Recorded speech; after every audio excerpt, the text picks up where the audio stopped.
നമസ്കാരം, ഞാൻ Avantika. Chemmanur international jewellers Kaumudi ഹെഡ്ലൈൻസിലേക്ക് സ്വാഗതം. Powered by Fortune industries, presented by NCDC. കുരുക്കാകുന്ന കരുത്ത്. ജിഷ്ണു കേസിൽ സർക്കാരിനുമേൽ സമ്മർദ്ദം മുറുകുന്നതിനിടെ നിരാഹാരം കടുപ്പിച്ച് മഹിജയും കുടുംബവും. ആശുപത്രി ICUവിൽ മഹിജയുടെ ആരോഗ്യനില കൂടുതൽ ഗുരുതരാവസ്ഥയിലേക്ക്. ജിഷ്ണുവിന്റെ മരണത്തിന് നഷ്ടപരിഹാരമായി സർക്കാർ നൽകിയ പണം തിരികെ നൽകുമെന്ന് ജിഷ്ണുവിന്റെ അച്ഛൻ അശോകൻ. പോലീസ് മർദ്ദനത്തിൽ പരിക്കേറ്റ് ചികിത്സയിൽ കഴിയുന്ന മഹിജയുടെ ആരോഗ്യനില കൂടുതൽ വഷളായത് ഇന്നലെ മുതൽ ഡ്രിപ്പ് സ്വീകരിക്കുന്നത് കൂടി നിരസിച്ചതോടെ. പ്രതിഷേധം താൻ ദ്രവരൂപത്തിലുള്ള ഭക്ഷണം കഴിക്കുന്നതായി ആശുപത്രി മെഡിക്കൽ ബുള്ളറ്റിൻ പുറത്തിറക്കിയതിൽ.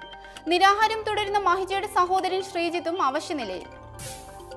കോഴിക്കോട്ട് വളയത്തെ വീട്ടിൽ 3 ദിവസമായി നിരാഹാര സമരത്തിലായ ജിഷ്ണുവിന്റെ സഹോദരി അവിഷ്ണുയുടെ ആരോഗ്യം കൂടുതൽ മോശമാകുന്നതായി റിപ്പോർട്ട്. ആവശ്യമായ സൗകര്യങ്ങൾ അടിയന്തരമായി നൽകാൻ ADMന് മുഖ്യമന്ത്രിയുടെ നിർദ്ദേശം. ഒരു നഷ്ടപരിഹാരവും മകന്റെ ജീവന് പകരമാകില്ലെന്ന് അശോകൻ. ജിഷ്ണുവിന്റെ മരണത്തിന് ഉത്തരവാദികളായവരിൽ ഒരാളെങ്കിലും ജയിലിൽ അടയ്ക്കണം. നൽകിയ 10 ലക്ഷം രൂപയ്ക്ക് പകരം സർക്കാരിന് 20 ലക്ഷം രൂപ തിരികെ നൽകാൻ ഒരുക്കമെന്നും അച്ഛൻ അശോകൻ. സമ്മതിക്കാതെ സർക്കാർ. ജിഷ്ണു കേസിൽ പ്രതിഷേധം കൂടുതൽ ശക്തമാകവേ തലസ്ഥാനത്തെ പോലീസ് നടപടിയിൽ വീഴ്ച പറ്റിയിട്ടില്ലെന്ന് IG-യുടെ റിപ്പോർട്ട്. മഹിജയ്ക്കും ശ്രീജിത്തിനും മർദ്ദനമേറ്റിട്ടില്ല. ജിഷ്ണുവിന്റെ കുടുംബത്തിനൊപ്പമുണ്ടായിരുന്ന ചിലർ DGPയുടെ മുറിക്ക് മുന്നിൽ സമരം ചെയ്യാൻ ഗൂഢാലോചന നടത്തി. ഇതിനു പിന്നിൽ SUCI പ്രവർത്തകരെന്നും റിപ്പോർട്ടിൽ പരാമർശം. ഗൂഢാലോചന നടന്നതായുള്ള നിഗമനം. കസ്റ്റഡിയിൽ കഴിയുന്ന ഷാജർ ഖാൻ, പൊതുപ്രവർത്തകൻ KM ഷാജഹാൻ എന്നിവരുടെ ഫോൺ കോൾ വിവരങ്ങൾ പരിശോധിച്ച പശ്ചാത്തലത്തിൽ പോലീസ് ആസ്ഥാനത്ത് സമരം അനുവദിച്ചിരുന്നെങ്കിൽ പ്രതിഷേധക്കാർ DGPയുടെ ഓഫീസിൽ ഉപരോധം തീർക്കുമായിരുന്നു. ഉദ്യോഗസ്ഥർക്കെതിരെ നടപടിയെടുക്കേണ്ട സാഹചര്യം നിലവിലില്ലെന്നും വിശദീകരണം. ആഭ്യന്തര വകുപ്പിനെതിരെ ആക്ഷേപം മുറുകുമ്പോഴും പോലീസ് നടപടി ന്യായീകരിച്ച് വീണ്ടും മുഖ്യമന്ത്രി. ഉദ്യോഗസ്ഥരെ വളഞ്ഞുവെച്ച് ആക്രമിക്കാൻ ശ്രമിച്ചാൽ അംഗീകരിക്കില്ല. സത്യസന്ധമായി പ്രവർത്തിക്കുന്ന ഉദ്യോഗസ്ഥരെ സംരക്ഷിക്കുക തന്നെ ചെയ്യുമെന്നും പ്രതികരണം. IG മനോജ് എബ്രഹാമിന്റെ റിപ്പോർട്ട് സംബന്ധിച്ച് പഠിച്ച ശേഷം പ്രതികരിക്കാമെന്ന് DGP ലോക്നാഥ് ബെഹ്റ.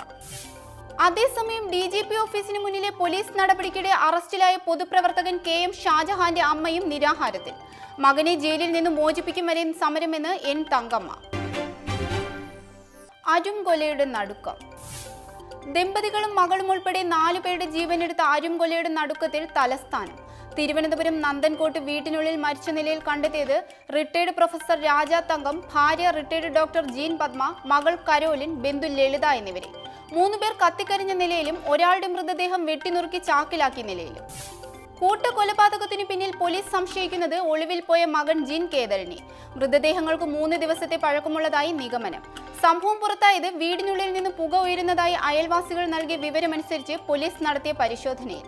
കാണാതായ ജിൻ കേദറിനായി അന്വേഷണം ഊർജിതം. ഭീതി വർഷിക്കുന്ന ആക്രമണം. US റഷ്യൻ സൗഹൃദത്തിൽ വിള്ളൽ വീഴ്ത്തിയും പശ്ചിമേഷ്യയ്ക്കുമീതെ യുദ്ധഭീതി പടർത്തിയും സിറിയയ്ക്കുമേൽ വീണ്ടും അമേരിക്കൻ നടപടി.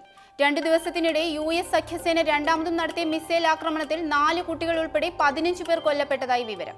ആക്രമണ വാർത്ത സ്ഥിരീകരിക്കാതെ അമേരിക്ക. US വ്യോമാക്രമണം. സിറിയൻ സേന കഴിഞ്ഞ ചൊവ്വാഴ്ച നടത്തിയ രാസായുധ ആക്രമണത്തിന് തിരിച്ചടിയായി. കഴിഞ്ഞ ദിവസം അമേരിക്ക നടത്തിയ ആദ്യ മിസൈൽ ആക്രമണത്തിൽ കൊല്ലപ്പെട്ടത് 9 പേർ. അമേരിക്കയുടെ നിയമവിരുദ്ധ നീക്കങ്ങളെ അപലപിക്കുന്നതായി റഷ്യയുടെ UN പ്രതിനിധി. Chemmanur international jewellers Kaumudi headlines സമാപിക്കുന്നു. Powered by Fortune industries, presented by NCDC. അടുത്ത ഹെഡ്ലൈൻസ് 1 മണിക്കൂറിന് ശേഷം. നമസ്കാരം.